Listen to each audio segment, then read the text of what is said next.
আজকে আমি বানাচ্ছি একদম গ্রাম্য স্টাইলে কলা পাতায় কচুরলতি। এই রান্নার আসল মজা হলো দেশি মশলা আর কলা পাতার ঘ্রাণ। একবার দেখলে আপনারও খেতে মন চাইবে। চলুন তাহলে কথা না বাড়িয়ে মূল ভিডিওতে চলে যাই। তার আগে বলুন আপনারা কেমন আছেন। তাহলে চলুন রান্নাতে চলে যাই। প্রথমেই আমি একটা ব্লেন্ডার জার নিয়ে নিয়েছি, তার ভিতরে দিয়ে দিলাম কালো সরিষা 3 টেবিল চামচ, তারপর 3টা কাঁচামরিচ আর সামান্য একটু লবণ, আর দিয়ে দিলাম 3 টেবিল চামচ নারকেল কোড়া, সাথে দিয়ে দিলাম একটু জল।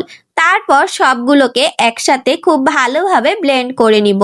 আপনারা এখানে লবণটা অবশ্যই ব্যবহার করবেন, কারণ সর্ষে বাটায় লবণ দিলে তিতাটা কম লাগে, অনেক সময় তিতা হয়। তাই আপনারা যদি সর্ষে বাটায় লবণ দেন, তিতা হওয়ার চান্স 99% কমে যাবে। যাই হোক, আমার কিন্তু সবকিছু একসাথে ব্লেন্ড করা হয়ে গেছে। এরপর আমি একটি বাটির ভিতরে ইলিশ মাছের মাথা আর লেজের অংশ নিয়ে নিলাম। তারপর তার ভিতরে দিয়ে দিলাম লবণ আর হলুদ। হলুদ লবণ দিয়ে খুব ভালোভাবে মাছের মাথা আর লেজটা মাখিয়ে নেব।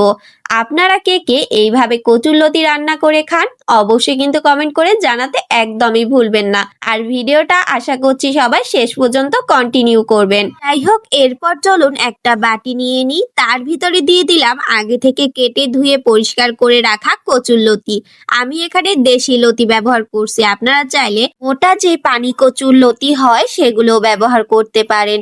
যাই হোক, এরপর আমি দিয়ে দিলাম পরিমাণ মতো লবণ, হলুদের গুঁড়া আর একসাথে বেটে রাখা সেই মশলাটা, মানে সর্ষে, নারকেল, কাঁচামরিচ, সেই মশলাটা দিয়ে দিলাম। তারপর আগে থেকে মেখে রাখা মাছের অংশ মানে লেজ আর মাছের মাথা দিয়ে দিলাম। তারপর দিয়ে দিলাম সর্ষের তেল। সর্ষের তেল দিয়ে সব কিছু একসাথে খুব ভালো করে মাখাতে হবে। যত ভালো করে আপনি মাখাবেন তত কিন্তু টেস্ট বাড়বে। হাতে মেখে যেই রান্নাই করা হোক না কেন, সেই রান্নার টেস্ট কিন্তু দ্বিগুণ আসে, কি বলেন আপনারা? যাই হোক, তারপরে চলে আসলাম কলা পাতা নিয়ে। কলা পাতাটা আমি আগে থেকে খুব ভালোভাবে পরিষ্কার করে রাখছিলাম। তারপর কলা পাতার উপর সর্ষের তেল দিয়ে দিলাম। সর্ষের তেলটা কলা পাতার গায়ে খুব ভালোভাবে মাখিয়ে দিলাম। তারপরে আগে থেকে মশলা মাখা সেই কচুরলতি আর মাছের মাথাটা কলা পাতার উপরে খুব ভালো করে সাজিয়ে দিলাম। দেখে মনে হচ্ছে এখনই খাওয়া যাবে, কিন্তু রান্না তো এখনো অনেক বাকি, কি বলেন? আজকের আমার ভিডিওটা যদি আপনাদের একটু হলেও ভালো লেগে থাকে, তাহলে কিন্তু অবশ্যই লাইক, কমেন্ট, শেয়ার করতে একদমই ভুলবেন না। আর যাওয়ার আগে অবশ্যই কিন্তু আমার চ্যানেলটা সাবস্ক্রাইব করে যাবে, কারণ এরকম নিত্য নতুন রেসিপি পেতে হলে অবশ্যই কিন্তু চ্যানেলটা সাবস্ক্রাইব করতে হবে। যাই হোক, আপনাদের সাথে কথা বলতে বলতে কিন্তু আমার কলা পাতায় কচুলতিগুলো সাজানো হয়ে গেছে। এখন ফালি করা কাঁচামরিচগুলো সাজিয়ে দিচ্ছি কচুলতির উপরে। দেখতে কি সুন্দর লাগছে, তাই না? এরপর এর উপর থেকে ছড়িয়ে দেব কাঁচা সরিষার তেল। এরপরে আমি রুটি ভাজার তাওয়াটা চুলায় দিয়ে দিলাম গরম হওয়ার জন্য। একটু গরম হয়ে গেলে আমি কলাপাতা সমেত কচুরলতিগুলো দিয়ে দিলাম চুলাতে। তারপর একটা ঢাকনা দিয়ে ঢেকে দিলাম। এই রান্নাটা কিন্তু কম আঁচেই হবে, আপনাদেরকে আঁচটাও একটু দেখিয়ে দিলাম। কিছুক্ষণ পর আমি ঢাকনাটা তুলে আপনাদের সাথে শেয়ার করছি কতটা পরিমাণে জল বের হয়েছে। আপনাদের সাথে শেয়ার করার জন্যই আমি ঢাকনাটা তুলেছিলাম। তারপর আমি আবার ঢাকা দিয়ে দিলাম। কিছুক্ষণ পর যখন জলটা শুকিয়ে যাবে, তখন আমি ঢাকনাটা তুলে পিছন পাশটা দেখে নিচ্ছি যে পিছন পাশটা পোড়া পোড়া হয়েছে কিনা। আমি কলাপাতার একটা সাইড ধরে কলাপাতাটাকে একটু চেক করে নিচ্ছি। দেখলাম যে হালকা হালকা হয়েছে, আর একটু হওয়া বাকি আছে। তারপর আমি আবারও একটু ঢাকা দিয়ে দিলাম।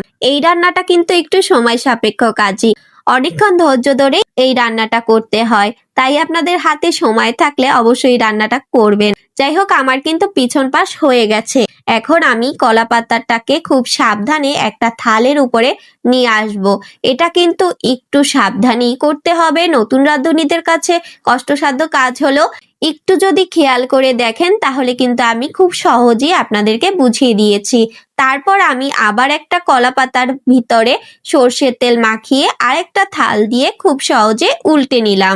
দেখুন, আমার কিন্তু কলা পাতার এক পাশ হয়ে গেছে। পোড়া পোড়া দেখে বুঝবেন না যেটা পুড়ে গেছে, এটা দাগ দাগ হয়েছে। মানে কলা পাতার যে কোনো রান্নাই এরকম একটু দাগ দাগ হয়। দাগ দাগ না হলে কলা পাতার কোনো রান্নাই বেশি মজা লাগে না। যাই হোক, এখন আমি কলা পাতাটাকে খুব সাবধানে আবার তাওয়ার উপরে বসিয়ে দিলাম। তারপর উপর থেকে আবার একটু কাঁচা সরিষার তেল দিয়ে দিলাম। তারপরে দিয়ে দিলাম ঢাকা। আপনারা চাইলে এটা ফ্রাই প্যানেও রান্না করতে পারেন অথবা ছেনিতেও রান্না করতে পারেন। এরপর আমি প্রায় 10 মিনিটের মতো রান্না করে নিলাম লো আঁচে। 10 মিনিট পর ঢাকাটা তুলে আবারও একটু চেক করে নিচ্ছি যে পিছন পাশ হয়েছে কিনা। দেখলাম একদম পারফেক্ট হয়ে গেছে।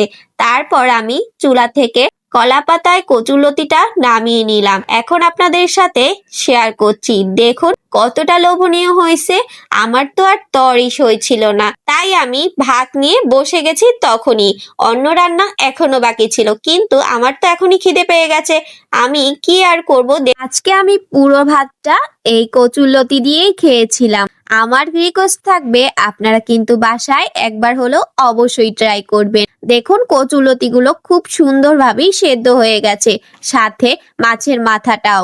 আজকের মতো তাহলে এখানেই বিদায় নিচ্ছি। দেখা হবে পরবর্তী কোনো ভিডিওতে। ততক্ষণ পর্যন্ত সবাই ভালো থাকবেন।